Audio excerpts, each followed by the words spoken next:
Hindi ko pinangarap maging dayuhan sa sariling lupa.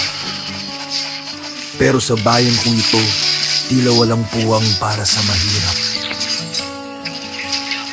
Hindi ko ginustong lumayo. Ngunit paano kung sa sarili mong bayan nawala na ang pag-asa? Sa sahig ng banyagang tahanan, luha ang kasama ng basahan. Bawat patak ng pawis may kwento ng pangungulila. Sa bahay naman, anak kong lumaki sa larawan. At sa bawat tawag, tinatago ko ang pagod. Ngiti sa harap ng lente, pilit kong pinapakita. Sa ospital ng dayuhan, nagbabantay ng mayaman, habang sariling ina di ko man lang maalagaan.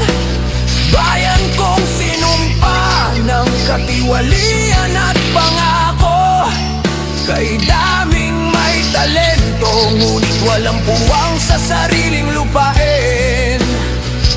Sa gitna ng ingay ng mga pagawaan, tahimik akong umiyak.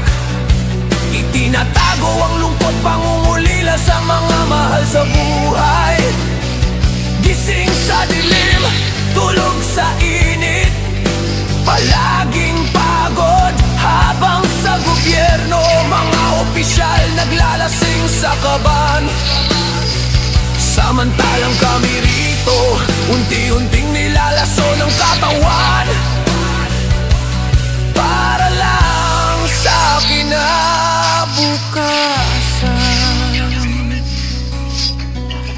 Hindi ako bayani, ako'y biktima ng sistema.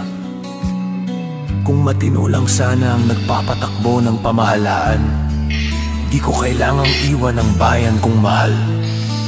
Di na kailangang lumayo o makisama sa dayuhan. Tinig sa malayo, sa dulo ng dako, bawat padalay may sigaw ng puso. Mayaman ang bayan, ngunit bakit kailangang lumayo? Kung tapat lang ang gobyerno, buhusan ang mga tahanan nito. Sa bawat padala, kapalit ay pangungulila. Mayaman ang bayan, ngunit kami palaboy ng mundo, dahil linakaw ng ilan ng pangarap ng tao. Si tatay nasa barko, si nanay tagalinis, tagapag-alaga ng pamilyang iba. Si anak lumaki sa telepono, di nakilala ang yakap o haplos ng ama't ina.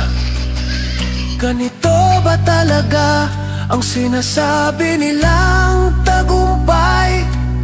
Kapalit ng dolyar, pira-pirasong buhay. Hindi ako bayan, ako'y biktima ng sistema. Ang pangarap kong makapagpundar, kabayaran pala ay oras na di na may babalik kailanman.